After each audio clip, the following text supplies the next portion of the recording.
Astaghfirullah.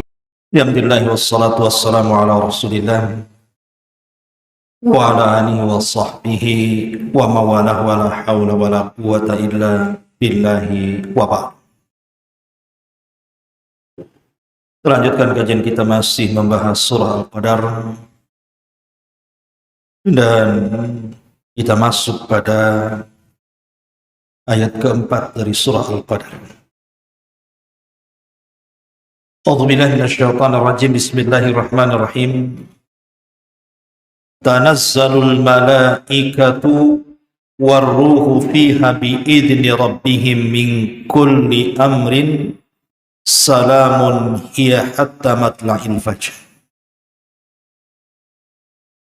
Pada malam Lailatul Qadar turun malaikat-malaikat dan juga Jibril dengan izin Rabbnya untuk mengatur segala urusan,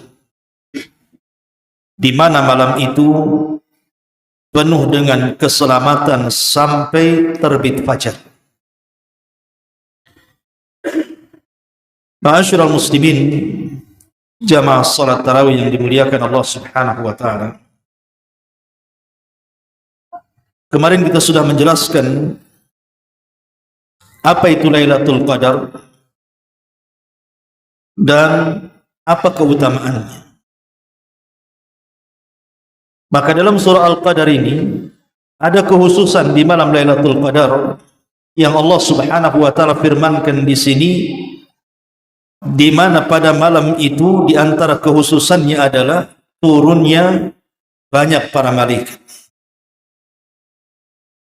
Bahkan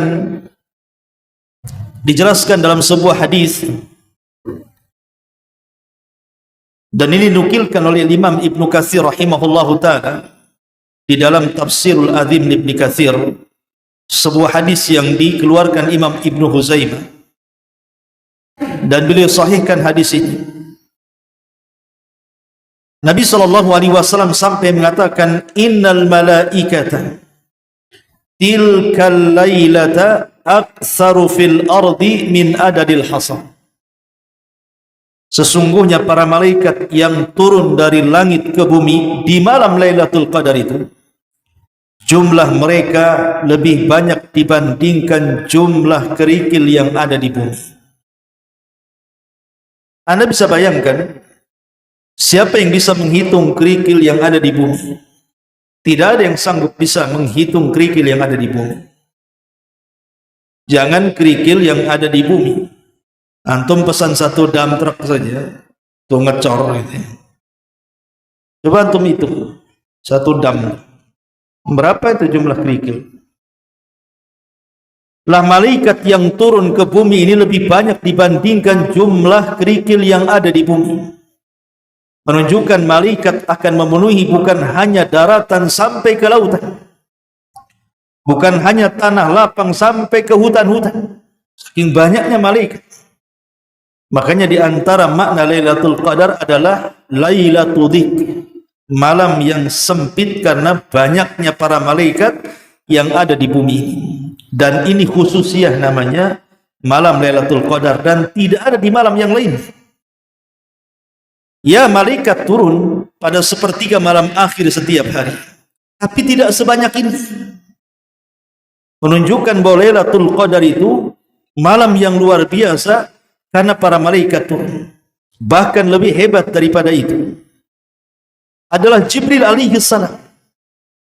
Tugas malaikat Jibril itu kan menyampaikan wahyu.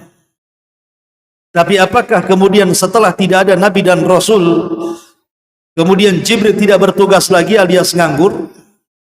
Tidak juga. Lah di antara tugas Jibril selain daripada sudah tidak menurunkan wahyu adalah setiap tahun Jibril turun memimpin malaikat-malaikat turun ke bumi untuk memuliakan malam Lailatul Qadar berdasarkan nas Quran.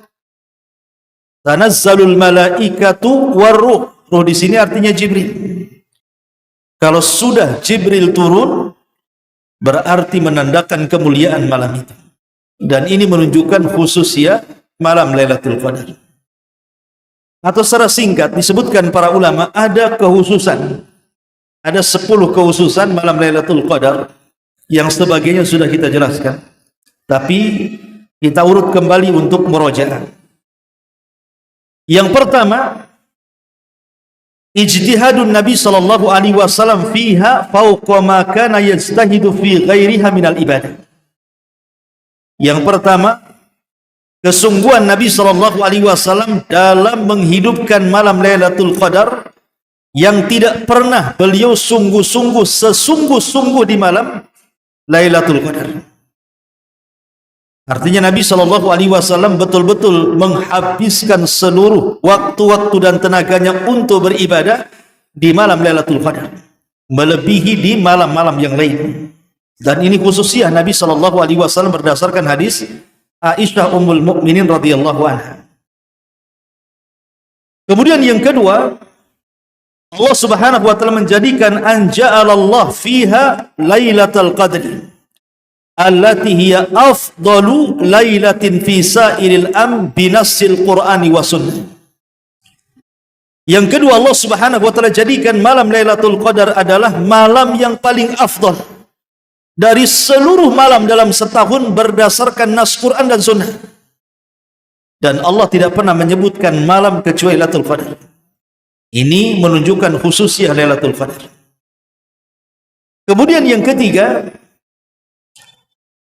Allah Subhanahu wa taala berfirman dalam surah Ad-Dukhan ayat 3, Inna anzalnahu fi lailatin mubarakah. Sesungguhnya kami turunkan Al-Quran di malam yang penuh berkah. Al-Imam As-Sa'di rahimahullah ta'ala dalam kitabnya Tafsir, beliau mengatakan maksudnya mubarakah di sini adalah kathratul khairi wal barakah.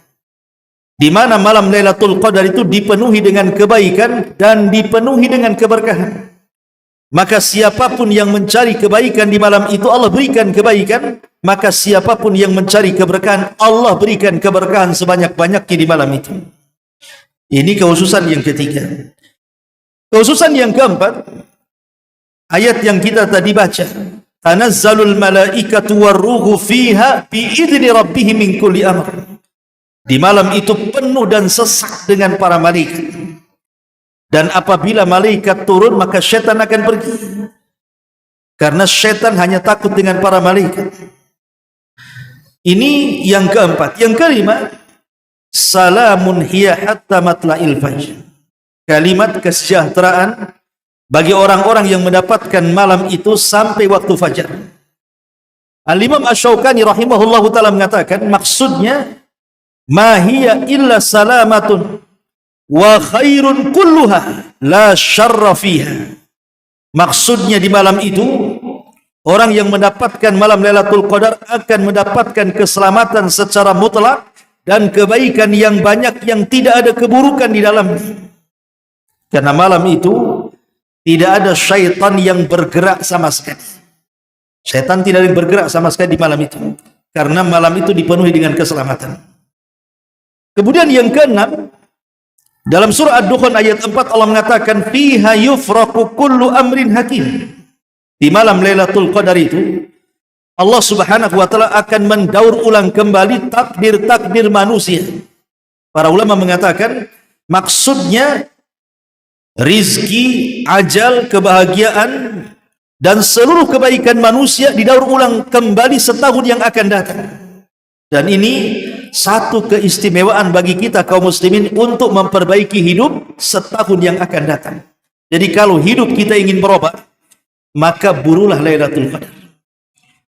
Jadi kalau kita ingin berubah setahun yang akan datang, burulah Lailatul Qadar. Kadang ada orang yang ikut seminar ini, seminar itu supaya hidupnya jauh lebih baik lagi. Ya, itu bagian daripada usaha. Tapi lebih daripada itu semua ditentukan takdir kan. Semua ditentukan takdir, ikhwan. Baik rizki kita, baik ajal kita, baik kebahagiaan kita, itu semua kan di atas takdir tuh. Jadi bagi yang ingin memperbaiki hidup kita setahun yang akan datang, cari Lailatul Qadar. Minta kepada Allah Subhanahu wa taala kebaikan di dalamnya. Karena itu malam di mana takdir kita akan diperbaharui setahun yang akan datang. Dan ini khususnya Lailatul Qadar. Kemudian yang nomor 7, Disebutkan di dalam hadis Nabi sallallahu alaihi wasallam, "Man qama lailata qadri imanan wa ihtisaban ghufira lahu ma taqaddama min dhanbi."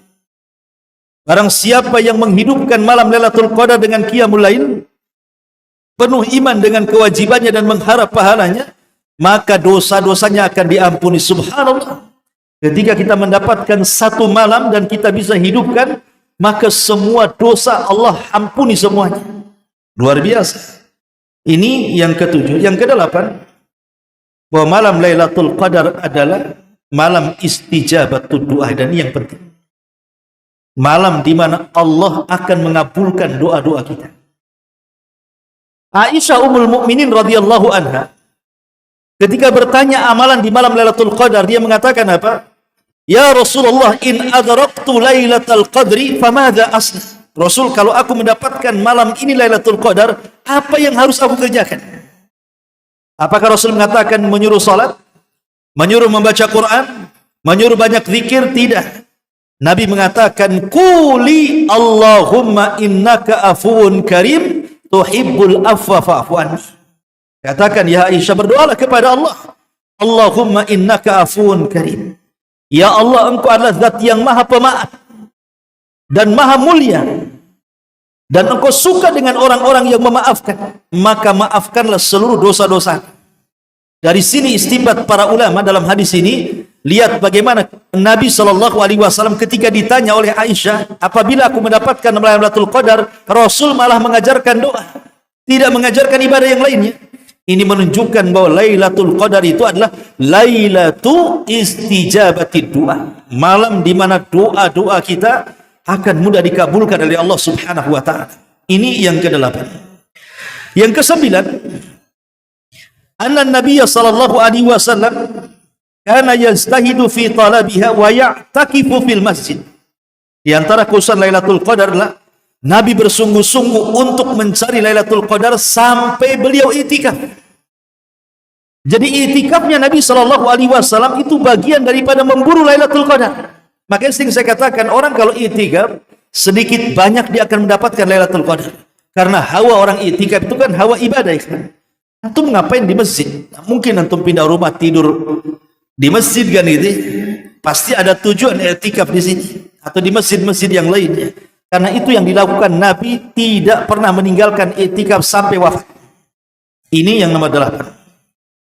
Kemudian yang nomor 9, ataupun yang nomor 9, Nabi sallallahu alaihi wasallam mengajarkan kepada kita bahwa Lailatul Qadri mukhtasatun bihadil ummah.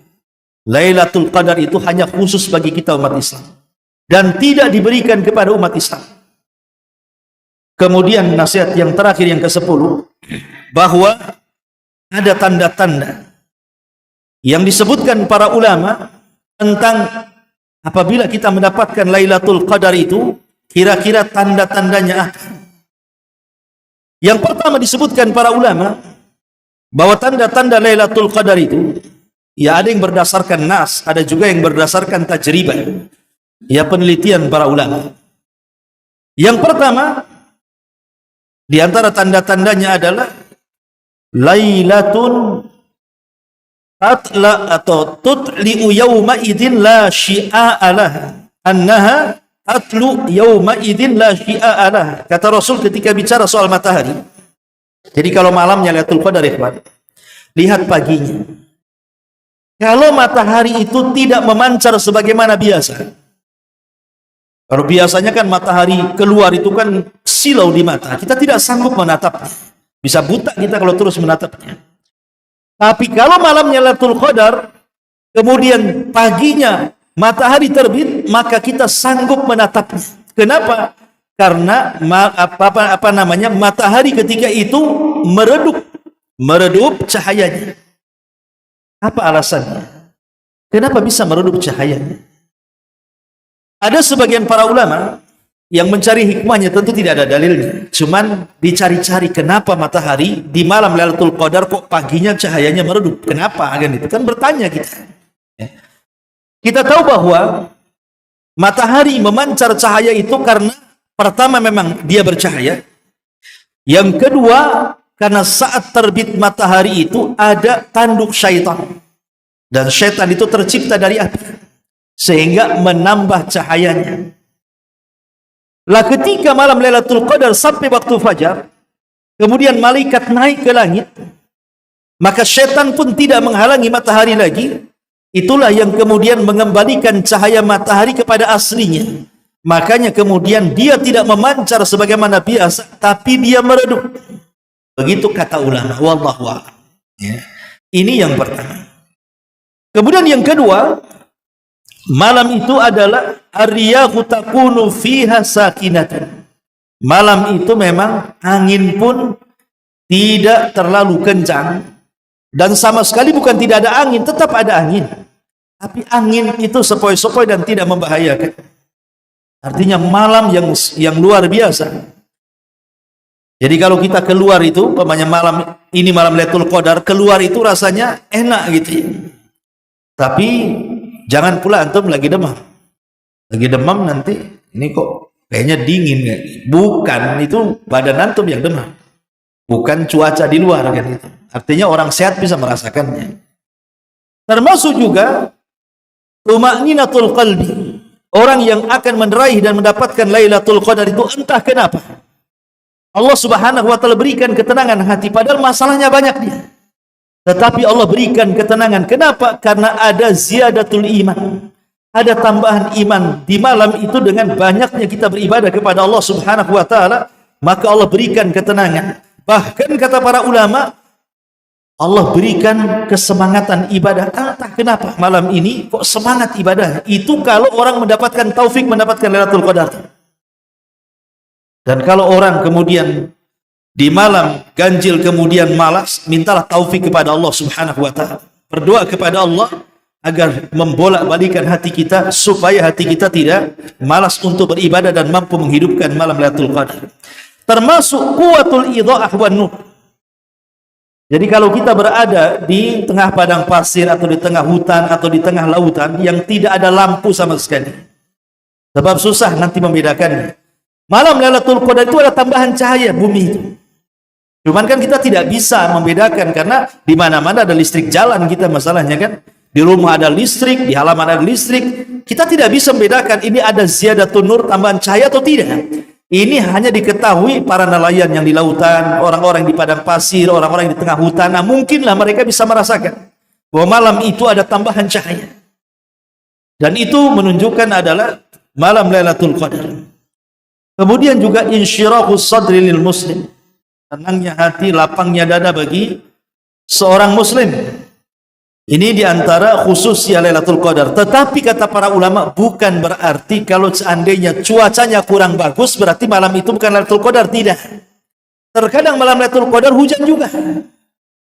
Terkadang malam Lailatul Qadar itu hujan juga. Ini berdasarkan nas hadis. Nabi SAW melihat ada bekas-bekas hujan di pagi harinya yang malamnya Lailatul Qadar. Jadi kalau ada tanggal ganjil kemudian hujan, antum jangan katakan, nah ini nggak ada Lailatul Qadar ini. Hujan deras katanya. Bukan begitu, terkadang Lailatul Qadar juga turun hujan. Tidak mesti langitnya cerah gitu ya. Kadang-kadang turun hujan juga, tetapi hujan di sini bukan hujan yang membahayakan, tapi hujan yang membawa rahmat kepada kita. Inilah di antara khususnya Lailatul Qadar yang dijelaskan oleh para ulama. Subhanallah wa bihamdika, asyhadu an la ilaha illa anta, astaghfiruka wa atubu ilaik. Wallahu taala alam. Assalamualaikum warahmatullahi wabarakatuh.